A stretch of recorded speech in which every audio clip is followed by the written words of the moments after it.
Assalamualaikum warahmatullahi wabarakatuh. Selamat malam. Jumpa lagi dengan saya Aldi di channel Mereka Ada. Dimanapun kalian berada, saya doakan semoga kalian dalam kondisi sehat dan selalu diberikan kemudahan dalam menjalankan segala aktivitas. Di kesempatan kali ini saya akan membacakan cerita yang ditulis oleh Mas Agil R. Saputra tentang cerita gugat lelembut di Desa Turi tahun 1975 yang berjudul Bedong Mayit. Namun sebelum mulai bercerita, pastikan teman-teman sudah support channel Mereka Ada dengan cara menekan tombol subscribe dan menyalakan lonceng notifikasinya, supaya teman-teman gak ketinggalan setiap video yang upload di channel ini. Sudah siap? Kalau begitu tanpa banyak basa-basi lagi, mari kita mulai ceritanya.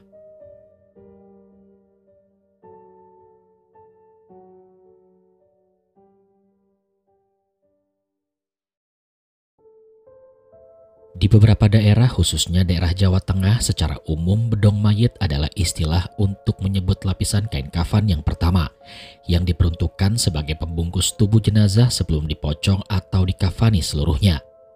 Tapi di dalam ilmu Jawa kuno yang tentunya tidak elok dan sangat terlarang, bedong mayit ini juga diyakini mempunyai tuah hampir mirip seperti tali pocong. Bahkan tingkatannya terbilang sangat jauh di atasnya. Namun karena mungkin cara mendapatkannya juga sangatlah tidak mudah dan resikonya tidak main-main, semua ilmu yang berkesinambungan dengan bedong mayit ini pun seiring berjalan waktu perlahan-lahan mulai dilupakan dan sudah sangat jarang sekali orang yang mau menekuninya. Namun ternyata ada satu manusia dan mungkin saja ia adalah satu-satunya di tanah Jawa ini yang masih menyimpan dan merawat ilmu terlarang bernama bedong mayit itu. Di suatu sore di Desa Turi, Jawa Tengah kisaran tahun 1974-1975, seorang pemuda tampak berlari tergopoh-gopoh sembari mengabarkan sesuatu kepada setiap orang yang ia temui di sepanjang jalan. Pemuda itu adalah Darwis, cucu dari salah satu sesepuh desa yang saat itu tengah mengabarkan kepada orang-orang bahwa kakeknya sudah meninggal. Tolong, Mbah Kakung meninggal," ucapnya dengan mimik kata yang menahan nangis. Jelasnya yang Darwis beritakan saat itu adalah Mbah Gajul, kakeknya sekaligus sesepuh desa dan ahli suwuk atau ahli penyembuh yang cukup dituakan di Desa Turi ini. Tapi berbeda dengan Darwis sang cucu, para warga justru tampak tidak terlalu terkejut dengan berita kematian itu. Karena memang kurang lebih sudah 3 tahun terakhir ini Mbah Gajul sakit dan tak bisa apa-apa. Kentungan penanda adanya lelayu segera dibunyikan. Dilanjut dengan warga yang bergerak kondusif menuju rumah Mbah Gajul untuk mempersiapkan semua hal-hal yang harus dilakukan. Maklum saja, mendiang Mbah Gajul memang hanya tinggal berdua dengan cucunya dan selama ini dirawat oleh sang cucu Darwis. Sementara anak satu-satunya adalah ayah Darwis sudah mapan di luar kota. Singkat cerita, jenazah Mbah Gajul pun sudah dimandikan serta dikafani dan kini telah berada terbujur beralaskan tikar. Terlihat Darwis sudah bersimpuh di depan tubuh kakeknya itu, bersamaan dengan para pelayat yang silih berganti melihat tubuh Mbah Gajul sebelum dibawa ke makam. "Nang, apa bapakmu sudah diberitahu?" tanya Mbah Jayus, salah satu sesepuh juga di Desa Turi ini. "Sampun Mbah, sudah. Tadi Pak Carik yang pergi ke kantor pos untuk mengirimkan telegram ke bapak," tanggap Darwis seraya mengusap air matanya. "Sing sabar ya Le, menurut Gusti ini sudah yang terbaik. Lagi pula kasihan si mbahmu ini kalau sakit-sakitan terus," kata Mbah Jayus kepada Darwis saat itu. "Iya Mbah, kalau saya sangat ikhlas karena saya sebenarnya juga gak tega melihat Mbah Kakung sakit-sakitan," tanggap Darwis yang setelah itu tiba-tiba teringat tentang wasiat kakeknya sebelum meninggal yang hingga detik ini sama sekali tidak ia pahami. "Onggi Mbah, saya jadi ingat setelah Mbah Kakung mulai sakit kurang lebih sudah 3 kali beliau ini mengatakan kepada saya perihal kain rombeng yang suatu saat harus dan wajib dikuburkan bersama beliau," ungkap Darwis yang langsung membuat dahi Mbah Jayus mengernyit. "Hah? Kain rombeng?" kata Mbah Jayus yang tampak berpikir sejenak dan tak lama kemudian langsung menemukan jawabannya. "Oh alah, saya ingat. Saya kira selama ini benda itu sudah dilarung. Ya wes, kita cari. Apa mbahmu juga mengatakan di mana dia menyimpan barang itu?" kata Mbah Jayus yang awalnya membuat Darwis semakin bingung. "Apa sih itu Mbah?" tanya Darwis yang tak lama kemudian dijawab oleh Mbah Jayus sembari mengajaknya bangkit untuk mencari barang itu dimulai dari kamar Mbah Gajul. "Yo wes, ayo berdiri, kita cari dulu barang itu," kata Mbah Jayus yang mengajak Darwis agar segera mencari kain rombeng itu. Hingga sesampainya di dalam kamar, barulah Mbah Jayus mengatakan bahwa kain rombeng yang menjadi wasiat dari Mbah Gajul itu adalah kain bedong mayit. "Itu bedong mayit, Nang, warisan turun-temurun dari simbah buyutmu," jelas Mbah Jayus di dalam kamar mendiang Mbah Gajul, yang seketika membuat tengkuk Darwis sedikit bergidik. "Waduh, apa itu, Mbah?" tanya Darwis setelah itu. Wes, saya jelaskan nanti aja ya. Sekarang yang paling penting kita harus segera menemukan itu," jawab Mbah Jayus yang setelah itu langsung memulai pencarian di setiap bagian. "Payah itu kalau sampai tidak ketemu, soalnya itu adalah wasiat terakhir. Pamali kalau kita tidak menurutinya. Pasti ada maksud tertentu sampai-sampai si mbahmu mewasiatkannya," ucap Mbah Jayus sembari terus mencari benda itu bersama Darwis. Sepertinya mereka telah mencari di semua sudut dan setiap jengkal kamar dari Mbah Gajul itu. Dari kolong ranjang, bawah bantal, sampai di sela lipatan baju-baju yang berada di lemari. Tapi mereka tidak juga menemukan benda yang dimaksud. Hingga akhirnya mereka pun keluar sembari berpikir untuk mencarinya di tempat lain. Wajah Mbah Jayus terlihat memerah. Ada rasa takut yang coba ia tutup-tutupi kala itu. Entah apa alasannya. Yang jelas Mbah Jayus kembali berkali-kali mengulang perkataannya bahwa kain rombeng yang menurutnya adalah bedong mayit itu harus mereka temukan. "Tenang, Mbah, habis ini kita cari di ruangan lain," kata Paimin yang mulai merasa aneh dengan gelagat Mbah Jayus. Mungkin bagi Darwis yang masih muda, wasiat kakeknya itu bukanlah hal yang terlalu penting. Lagi pula itu kan hanya kain rombeng. Apa pentingnya? Kecuali kalau wasiat harta atau warisan, baru itu harus disampaikan. Kira-kira batin Darwis saat itu. Hingga sore pun berganti dengan malam. Liang Lahat memang sudah siap beberapa jam yang lalu. Tapi hingga malam ini jenazah Mbah Gajul belum dikebumikan. Itu semua atas dasar saran dari orang-orang yang memilih untuk menunggu Pak Dirja, anak dari Mbah Gajul, sekaligus ayah dari Darwis, menerima telegram itu dari Pak Carik tentang warta meninggalnya Mbah Gajul ini. Karena rasa-rasanya akan lebih elok jika anak satu-satunya itu menyaksikan sendiri jenazah ayahnya masuk ke dalam pusara. Tampak warga yang berkumpul di bawah tenda sederhana yang berdiri di depan rumah Mbah Gajul. Terlihat juga di sana Darwis yang tengah mengobrol dengan para pemuda sebayanya. Tak terlihat lagi raut kesedihan di wajahnya karena mungkin sedang teralihkan oleh canda-canda dari temannya itu. Malam itu Mbah Jayus kembali datang dan langsung kembali menemui Darwis. Ia bertanya lagi kepada cucu Mbah Gajul itu apakah kain rombeng yang tadi sempat mereka cari itu sudah ditemukan atau belum. "Belum, Mbah. Besok aja, Bapak yang nyari. Sepertinya dia lebih tahu perihal itu," jawab Darwis yang sebenarnya tidak terlalu peduli dengan wasiat dari kakeknya itu. Mendengar jawaban Darwis, Mbah Jayus pun berlalu sembari berpesan kepada Darwis atau bapaknya besok itu benar-benar harus mencari benda itu sampai ketemu. Tapi baru saja Mbah Jayus beranjak dan duduk bersama orang tua sebayanya di sudut lain tenda itu, tampak dua orang kakek-kakek menghampiri Darwis lagi. Ia adalah Mbah Roso dan Mbah Mangun, salah dua dari sesepuh desa Turi ini. Yang mana beliau-beliau ini menanyakan hal yang kurang lebih sama seperti yang ditanyakan oleh Mbah Jayus. Darwis pun hanya menjawab sembari menghela nafasnya dengan mengulang jawaban yang tadi ia ucapkan kepada Mbah Jayus bahwa ayahnya lah yang besok akan mencari bedong mayit atau kain rombeng itu. Dalam ketidakpahamannya, Darwis tentu merasa jengkel karena teman-teman kakeknya itu malah lebih serius mengurusi hal yang tidak rasional daripada menghargai perasaannya yang tengah berduka saat itu. "Apaan sih? Pasti Mbah Jayus yang memberitahu mereka. Lagian kenapa juga tadi saya malah memberitahu tentang wasiat itu dari Mbah Kakung?" Batin Darwis yang agaknya malah menyesal karena telah membicarakan wasiat itu. Sejatinya manusia yang paling sedih atas wafatnya Mbah Gajul itu adalah Darwis sendiri. Alasannya karena memang sejak ibunya meninggal dan ayahnya memilih kerja di luar kota dari usia 8 tahun, mendiang Mbah Gajul dan mendiang Mbah Runi istrinya lah yang merawatnya. Tak ditampik juga oleh Darwis bahwa saat ini ia benar-benar merasa sedih dan kehilangan. Tapi entah mengapa, khusus dalam konteks nirlogika ini, Darwis merasa kalau itu bukanlah hal yang harus diseriusi. Mungkin memang sulit memasukkan sebuah ketidakmasuk akalan untuk menjangkau pikiran seorang seperti Darwis yang waktu itu baru menginjak usia 23 tahun. Singkat cerita, di hari berikutnya, kala itu sekitar pukul 10 pagi, Pak Dirja, ayah dari Darwis pun tiba, menandakan bahwa telegram kiriman dari Pak Carik benar-benar telah sampai kepada anak Mbah Gajul itu. Selayaknya orang yang kehilangan, tangisan Pak Dirja pun pecah seketika. Ia berjalan tertatih-tatih merangsek bergumul di antara para pelayat dan langsung dihampiri oleh Darwis yang matanya juga sudah mulai berair. Darwis pun memapah Pak Dirja ayahnya yang baru tiba itu. Ia melangkah masuk dan langsung memperlihatkan jenazah Mbah Gajul. Hingga tangisan pun semakin pecah oleh Pak Dirja, begitu pula dengan Darwis. Kini di depan jenazah, ayah dan anak itu pun menangis bersama. Hingga setelah beberapa detik dan menit berlalu, Pak Dirja yang sudah agak bisa menata nafasnya pun berkata kepada Darwis agar jenazah Mbah Gajul segera dimakamkan. "Min, panggilkan Pak Kaum, kita bawa Mbah Kakung ke makam sekarang," pinta Pak Dirja kepada Darwis.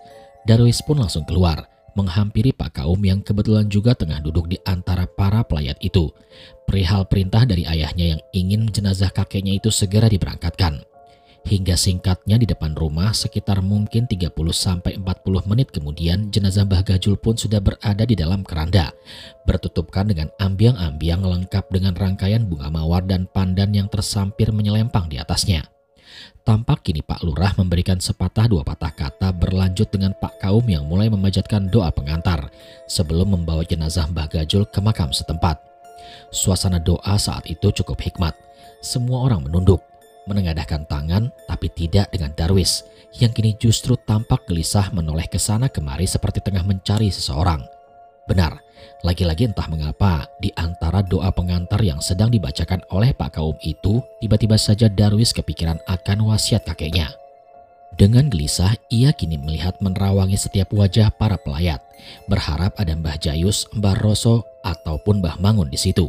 Tapi nihil, karena ia pun segera sadar bahwa teman-teman kakeknya itu memang tidak ada. Darwis yang semakin gelisah kini melihat menoleh ke arah ayahnya. Saat itu ia mulai berpikir untuk menyampaikan wasiat mendiang kakeknya itu. Akan tetapi situasinya tidak mendukung, yang mana keadaan saat itu mulai membuatnya merasa sulit untuk merangkai kata-kata. Hingga waktu pun akhirnya terbuang bersamaan dengan doa dari Pak Kaum yang sudah selesai dipanjatkan. Jenazah Mbah Gajul pun mulai diberangkatkan menuju makam. Dalam iring-iringan wasiat itu semakin mengganggu pikiran Darwis. Sekali lagi ia menoleh dan mencari keberadaan teman-teman kakeknya itu. Sampai akhirnya Darwis pun mencoba untuk bertanya kepada para warga. Hingga setelah beberapa kali menanyakan kepada orang-orang yang berbeda, ia pun akhirnya mendapatkan jawaban. Yang pada intinya mengatakan bahwa mereka semua yaitu Mbah Jayus, Mbah Roso ataupun Mbah Mangun tiba-tiba sakit. Darwis pun hanya bisa pasrah dalam situasi itu dan mencoba untuk kembali berpikir logis. Hingga singkatnya setelah melalui semua prosesi, jenazah Mbah Gajul pun akhirnya dimakamkan tak sesuai seperti yang telah diwasiatkan. Sore pun berganti dengan malam. Doa tahlil baru saja selesai dilaksanakan oleh para warga. Tampak kini Darwis duduk bersama dengan teman sebayanya dengan perasaan bersalah yang kini mulai membayanginya. Apa ndak apa-apa ya? Batin Darwis saat itu bersamaan dengan tepukan pundak dari ayahnya yang menyuruh dirinya untuk membelikan sebungkus rokok. "Bapak belikan rokok sana leh, satu selop sekalian buat melekkan orang-orang," pinta Pak Dirja kepada anaknya Darwis. Darwis berjalan menuju warung dengan perasaan bersalah yang kian berputar-putar di otaknya. Biarin aja lah, batinnya sembari terus melangkah. Sebetulnya rasa bersalahnya itu bukanlah tentang akibat yang akan timbul. Toh ia juga tidak terlalu percaya dengan hal-hal klinik semacam ini. Tapi yang sebenarnya menjadi beban pikirannya saat ini adalah betapa kurang ajarnya dia. Tidak mau memenuhi wasiat kakeknya yang menurutnya bukanlah hal yang terlalu sulit untuk dilakukan. Tapi mau bagaimana lagi? Semuanya sudah terlanjur. Hingga kejadian aneh pun terjadi. Yang mana ini mungkin adalah awal yang diakibatkan oleh setitik kesalahannya itu. Saat itu Darwis yang baru saja sampai setelah membeli rokok seketika dibuat terheran-heran. Dahinya mengernyit melihat ada tenda di depan rumahnya yang semula ramai kini tampak sepi, dengan meja dan kursi yang terlihat sedikit kacau. "Pak, Bapak!" panggilnya seraya berjalan meragu. Ia pun melangkah masuk ke dalam rumah, menoleh ke sana kemari dan sembari terus memanggil-manggil ayahnya. "Apa-apaan ini?" batinnya yang semakin heran. Namun tak lama setelah itu, ia pun seketika merasa lega saat samar-samar ia mendengar suara keramaian dari arah belakang rumahnya. "Lagi pada ngapain di sana?" ucapnya sembari beranjak menghampiri sumber dari suara itu. Suaranya jelas dari belakang rumah. Bahkan sesampainya ia di ruang paling belakang yaitu di ambang pintu dapur, Darwis 1000% sangatlah yakin bahwa suara orang ramai itu masih benar-benar ia dengar. Tapi semua berubah senyap ketika ia membuka pintu belakang itu karena suara yang semula ia dengar ramai sekarang tiba-tiba lenyap seketika dan berubah menjadi keheningan. Darwis melangkah keluar dari pintu untuk memastikan yang mana kenyataannya keadaan belakang rumah itu memang benar-benar sepi dan hening. Apa saya salah dengar ya? Batin Darwis seraya berbalik dan hendak kembali masuk. Akan tetapi belum sampai ia melangkahkan kakinya, tiba-tiba dengan samar ia seperti mendengar suara seorang wanita yang sedang bersenandung. Menyadari hal itu, Darwis sempat menghentikan langkahnya. Ia pun hendak berbalik dengan maksud untuk memastikan suara nyanyian itu. Tapi belum sempat ia membalikkan tubuhnya, tiba-tiba nyanyian itu berhenti bersamaan dengan suara wanita yang berkata sembari menepuk satu pundaknya.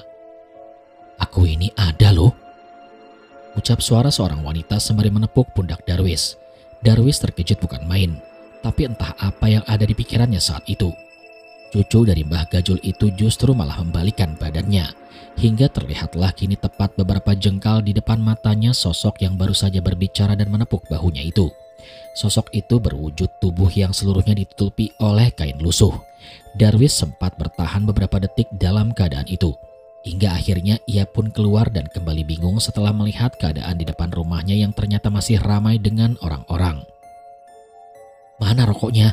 Dipanggil-panggil kok malah nyelonong masuk aja?" kata ayah Darwis yang seketika membuyarkan kebingungan itu. Singkat cerita, 13 hari sudah berlalu sejak meninggalnya Mbah Gajul. Darwis masih dibayangi oleh rasa bersalahnya, apalagi 3 hari terakhir ini. Desas-desus mulai tersebar di seluruh desa Turi tentang banyak rumah-rumah warga yang sering diketuk saat tengah malam. Ada asumsi liar yang berhembus bahwa ketukan itu adalah ketukan dari arwah Mbah Gajul yang tali pocongnya lupa dibuka. "Ah, tidak mungkin. Saya ini ikut menurunkan almarhum Mbah Gajul ke liang lahat. Saya juga ingat kalau Pak Kaum sudah membuka tali itu," sangkal Parmin sang penggali makam dalam obrolan sore di kedai kopi pinggir desa Turi. "Walah, jadi semua ini apa penyebabnya? Apa mungkin itu adalah pegangan Mbah Gajul yang lepas karena majikannya sudah meninggal?" tanggap salah seorang lainnya di kedai kopi itu yang kembali Parmin jawab. "Bisa jadi, tapi entahlah, harusnya Mbah Jayus, Mbah Roso sama Mbah Mangun tahu maksud dari semua ini," jawab Parmin yang segera dipotong oleh Bu Yati sang pemilik kedai. "Walah, mau ditanyakan toh Kang Parmin, biar segera teratasi. Soalnya sejak Mbah Gajul meninggal, warung saya ini semakin sepi saja kalau malam," salah Bu Yati sore itu. "Iya Mbak Yu, sudah 3 hari lalu saya juga sowan ke sana, tapi beliau-beliau ini lagi pada sakit semua, gak bisa ditemui. Agak aneh juga, katanya para sesepuh ini sudah sakit sejak hari setelah Mbah Gajul meninggal," ucap Parmin seraya menyeruput kopinya. Kembali ke rumah mendiang Mbah Gajul, tampak sebuah pembicaraan singkat antara Darwis dan ayahnya yang sore itu hendak pulang lagi keluar kota. "Yakin kamu, Le, mau tinggal di sini sendirian? Ikut bapak aja toh, nanti akan bapak siapkan kamar di sana," tawar Pak Dirja kepada Darwis saat itu. "Ndak dulu lah Pak, mungkin besok setelah 40 hari Mbah Kakung, itu pun kalau Darwis mau," tolaknya tanpa memberikan alasan yang jelas. Ayahnya tidak heran dengan perangai Darwis. Ia seperti tahu kalau ada sesuatu yang tengah membebani anaknya itu, hingga pada akhirnya Pak Dirja pun memancingnya dengan umpan yang sangat tepat. "Kenapa memangnya Le, kepikiran wasiat mbahmu?" ucap Pak Dirja yang seketika membuat Darwis terkejut. "Loh, kok bapak tahu?" jawab Darwis. "Ya tahulah, uang bapak juga berkali-kali diberikan wasiat itu kok, bahkan dari bapak masih seumuran kamu," jawab Pak Dirja yang semakin memancing beributannya di otak anaknya itu. "Bapak kenapa nggak bilang? Berarti bapak tahu dong di mana kain rombeng itu?" tanya Darwis lagi. "Wah, nggak tahu kalau itu. Sudah toh, nggak usah dipikirkan. Sebuah wasiat itu boleh kita turuti selama itu masuk akal dan gak aneh-aneh. Kalau bedong mayit itu kan ngeri toleh, yang bener aja kita harus memasukkan itu ke dalam pusara Mbah Kakung. Apa gak menyalahi aturan agama?" kata Pak Dirja yang sebenarnya menyiratkan kalau ada sebuah ketidakcocokan antara dirinya dengan mendiang Mbah Gajul. "Oh begitu Pak," tanggap Darwis dengan singkat. Meski alasan dari Pak Dirja cukup masuk akal, sebenarnya di titik ini Darwis agak tidak setuju. Apalagi jika berkaca kepada kejadian ganjil tempo hari yang ia alami. Sayangnya belum ia ceritakan kepada siapa-siapa. Bapak dengar nggak? Kalau belakangan ini katanya banyak rumah tetangga kita yang diketuk-ketuk sama dedemit, kata Darwis yang tiba-tiba merubah arah pembicaraan, yang mana membuat ayahnya menanggapinya dengan sedikit terkekeh. Aduh Lele, ya tahulah, ada juga orang yang sampaikan kepada Bapak dan sudah juga Bapak klarifikasi, jawab Pak Dirja. Hah? Apanya yang Bapak klarifikasi, Pak? Tanya Darwis yang kurang memahami. Jadi itu loh, Mbah Narti Paring kemarin sempat nanya ke Bapak, apakah pas Mbah Kakung dikuburkan kemarin tali pocongnya sudah dilepas atau belum? Orang-orang itu menyangkanya ketukan itu dari arwah Mbah Kakung yang meminta tali pocongnya untuk dilepaskan. Sudah gila kan? Lawang Bapak ini juga ikut membopong Mbah Kakung turun ke liang lahat kok. Dan melihat juga kalau Pak Kaum sudah melepaskan tali itu. Ya beginilah orang-orang desa Turi ini, sedikit-sedikit tahayul. Tanggap Pak Dirja yang membuat Darwis anaknya mengangguk-anggukan kepala. Lagi pula kalau ketukan itu benar-benar terjadi, kenapa selama ini kita tidak mendengar di rumah ini? Sudahlah, Bapak yakin itu hanya isu yang sengaja disebarkan oleh orang yang tidak bertanggung jawab. Ucap Pak Dirja yang cukup membuat Darwis sedikit terpengaruh. Betul juga ya Pak. Tapi sepertinya paling tidak saya harus di rumah ini sampai 40 harinya Mbak Kakung. Saya takut kalau nanti kita malah jadi bahan gunjingan, kata Darwis yang mengembalikan topik awal pembicaraan mereka. Oh iya Le, bener juga ya. Nanti pas 40 hari Bapak juga kesini lagi kok. Tapi kamu yakin gak kesepian di rumah ini sendirian? Ucap Pak Dirja. Beranilah Pak, kalau kesepian paling saya nyuruh Pak Ijo buat temenin saya tidur di sini. Jawab Darwis yang mengatakan masih ada Pak Ijo sahabatnya yang nanti bisa menemaninya di rumah ini. Pembicaraan itu pun usai, bersamaan dengan mobil jemputan Pak Dirja yang sudah menunggu di depan rumah. Pak Dirja pun berangkat lagi keluar kota untuk mengurusi pekerjaannya dan berjanji kepada Darwis kalau ia akan kembali lagi ke Turi nanti saat acara 40 harinya Mbah Gajul. Sore pun kini berganti dengan malam. Tampak di kediaman Mbah Jayus yang tengah terjadi pembicaraan yang cukup serius antara Mbah Jayus, istrinya dan seorang nenek 70 tahun yang bernama Mbah Pik. Beliau adalah dukun beranak sekaligus ahli suwuk atau penyembuh dari desa sebelah. Malam itu Mbah Pik baru saja selesai mengobati Mbah Jayus yang konon sakitnya sekitar hampir 2 minggu ini dikarenakan oleh sawan pati, yaitu penyakit sawan yang disebabkan oleh aura negatif dari orang yang meninggal.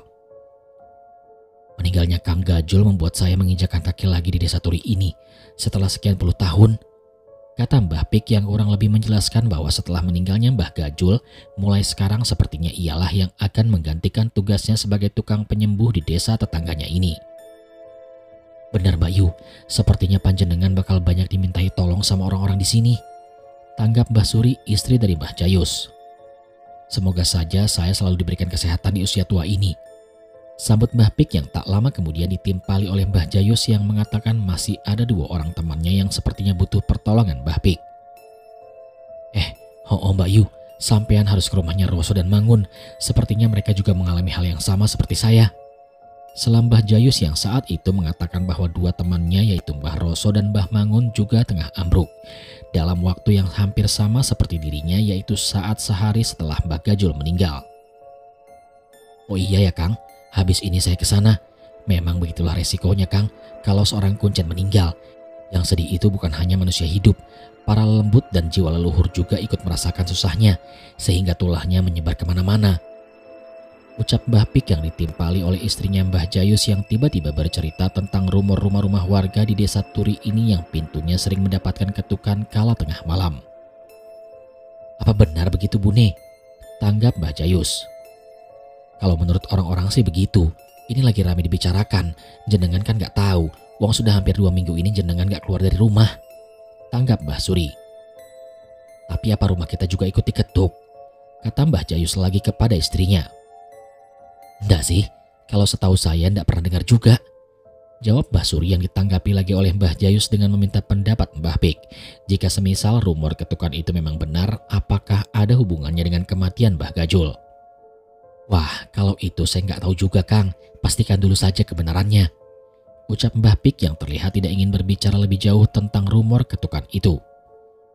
Ya sudah Kang, saya pamit dulu, sekalian pergi ke tempatnya Kang Roso dan Kang Mangun, mumpung belum terlalu malam. Pamit Mbah Pik yang sekaligus menyudahi obrolan itu. Menit pun berganti dengan jam, hingga tak terasa kala itu sudah menjelang tengah malam, bersamaan dengan gerimis kecil yang tampak mulai turun membasahi desa Turi. Sunyi sepinya desa itu tampak sudah bertahan dari habis Isya sampai sekarang. Apalagi kalau bukan karena ketukan-ketukan itu yang sepertinya membuat sebagian besar warga 1 atau 2 pekan terakhir ini tak berani keluar rumah setelah petang menjelang. Kembali lagi ke kediaman Mbah Jayus. Malam ini adalah malam di mana akhirnya Mbah Jayus bisa tidur dengan nyenyak. Tak seperti kemarin, saat belum mendapatkan suwuk dari Mbah Pik yang mana hampir seminggu lebih Mbah Jayus selalu terbangun oleh perutnya yang tiba-tiba saja mual dan kepalanya yang tiba-tiba saja pening. Mbah Suri kurang lebih juga merasakan hal yang sama. Ia malam ini akhirnya bisa tertidur dengan tenang karena tak lagi harus terbangunkan oleh Mbah Jayus yang meminta sesuatu saat tengah malam. Tapi lelapnya malam itu di antara suara rintik hujan yang menimpa genting rumah mereka terselip ketukan-ketukan di jendela kamarnya. Suara ketukan dari luar jendela yang terdengar beberapa kali hingga akhirnya membangunkan Mbah Suri. Istri Mbah Jayus itu pun terbangun dengan mata yang masih saat itu separuh terpejam. Ia merasa tak begitu yakin dengan suara yang membangunkannya itu. Sejenak pandangannya mengarah ke arah jendela. Karena memang tak ada apa-apa, ia pun kembali hendak melanjutkan tidurnya. Engahnya sembari membalikkan tubuhnya untuk mendapatkan posisi ternyaman. Namun belum sampai ia kembali memejamkan matanya sayup-sayup, ia mendengar sesuatu. Alis Mbah Suri seketika mengkerut untuk mencermati. Hingga kantuknya pun mendadak sirna berganti dengan matanya yang kini terbelalak. Setelah menyadari suara yang semula seperti dari kejauhan itu seakan semakin mendekat ke arah rumahnya. Suara itu bukanlah ketukan, bahkan menurutnya lebih ganjil dari itu. Karena sekilas suara itu mirip dengan suara tahlil yang mana jika boleh dicontohkan, suara itu seperti layaknya rombongan orang yang tengah menggotong keranda menuju ke pemakaman sambil bertahlil. Manusia gila mana yang memakamkan orang selarut ini? Batin Mbah Suri saat itu. Mbah Suri memang bukanlah seorang pemberani, tapi ia juga bukan tipe orang yang mudah untuk ditakut-takuti. Hal itu terbukti karena Mbah Suri justru berniat untuk memeriksa keanehan itu.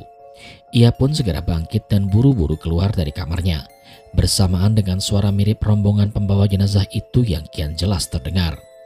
Mbah Suri bergegas ke depan ruangan, mendekati jendela dan menyingkap tirainya seukuran 1 bola mata. Dan benar, tak sampai beberapa detik setelah itu terlihat rombongan ganjil yang berjalan melewati depan rumahnya. Dan bersamaan dengan itu, Mbah Suri juga segera menyadari bahwa kalimat yang diucapkan oleh rombongan iring-iringan pengkantar jenazah itu bukanlah tahlil, melainkan ungkapan dalam serapan kalimat bahasa Jawa yang berbunyi, Muliho, Muliho, Muliho. Begitulah sekira dalam pendengaran Mbah Suri, yang mana kata Muliho itu dalam bahasa Jawa mempunyai arti pulanglah. Mbah Suri masih terpaku dari balik singkap tirainya itu hingga akhirnya setelah rombongan jenazah itu benar-benar sudah lewat dan semakin jauh dari rumahnya, barulah ia sadar dan langsung bergegas kembali ke kamarnya. Astagfirullah, astagfirullah, astagfirullah, ucapnya seraya berjalan masuk ke dalam kamar. Mbah Suri pun naik lagi ke tempat tidurnya dengan ekspresi takutnya yang berusaha ia sembunyikan. Namun saat ia mencoba untuk kembali merebah, tiba-tiba saja Mbah Jayus terbangun dan langsung berkata, "Siapa Bune?" Tanya Mbah Jayus tiba-tiba yang membuat Mbah Suri yang setengah gugup itu cukup terkejut. Astagfirullah, anu Pak. Tanggap Mbah Suri yang belum siap merangkai kata-katanya karena melihat suaminya yang tiba-tiba saja terbangun. Entah apa yang melatar belakangi pertanyaan dari Mbah Jayus itu. Yang jelas saat itu ia seperti paham dan mengerti kalau istrinya baru saja mengalami ketidakwajaran. Hingga ia pun kembali mengulangi pertanyaannya. "Siapa Bune? Sampean ini lihat apa?" Tanya Mbah Jayus lagi sehingga tak lama kemudian setelah itu akhirnya Mbah Suri pun menjelaskan bahwa ia baru saja melihat hantu pengiring jenazah yang ia kenal dengan sebutan Kromoleo. Rombongan itu melewati jalan depan rumah mereka. "Kromoleo Pak, tadi lewat depan rumah kita," kata Mbah Suri. Kromoleo digambarkan sebagai rombongan pengiring jenazah.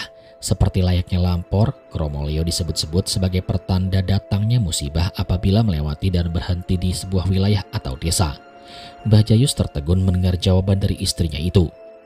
Ia pun terlihat menarik nafas panjang sembari berulang kali mengusap wajahnya. Pikiran Mbah Jayus seketika langsung tertuju pada Darwis. Ia menduga kuat kalau cucunya Mbah Gajul itu tidak benar-benar menjalankan wasiatnya. "Harusnya saya tahu, Kalau sedari awal Darwis itu memang tidak menganggap serius wasiat dari Kang Gajul, kata Mbah Jayus yang tak lama setelah itu. Mbah Suri segera paham apa yang baru saja diungkapkan oleh Mbah Jayus, karena memang sudah sedari tempo dulu ia juga sempat diberitahu oleh suaminya tentang wasiat dari Mbah Gajul kepada cucunya itu. Waduh, kok bisa-bisanya? Apa Darwis memang sengaja melakukannya? Tanggap Mbah Suri yang kembali dijawab oleh Mbah Jayus dengan cukup bijak. Entah sengaja atau tidak sengaja, yang jelas dia tidak tahu akibat yang akan dia tanggung. Salah saya juga kemarin gak memberitahu risikonya. Gajul memang sudah mewasiatkan itu berulang kali, tapi menurut Darwis kakeknya itu bicara tentang wasiat itu hampir 3 tahun yang lalu, ketika Gajul sendiri masih juga sehat dan ditambah lagi bedong mayit itu malah hilang. Kata Mbah Jayus yang setelah itu kembali mengatakan kalau semuanya sudah terlanjur. Sudahlah Bune, semuanya sudah terjadi. Sepertinya untuk beberapa hari ke depan seluruh desa memang akan ikut menanggungnya. Besok saya akan bicara dengan Darwis bersama Roso dan Mangun yang lebih paham tentang hal seperti ini daripada saya, ucap Mbah Jayus. Walah Gusti Pangeran, ada-ada saja, ucap Mbah Suri yang mana bersamaan dengan terdengarnya ketukan di pintu depan. Aduh, tanggap Mbah Jayus dan Mbah Suri yang seketika terdiam saling menatap. Ketukan itu terdengar lembut, namun bertahan cukup lama. Tentu mereka berdua memilih untuk mengabaikannya. Hingga akhirnya ketukan itu pun berhenti bersamaan dengan suara gemuruh hujan yang tiba-tiba saja turun cukup deras.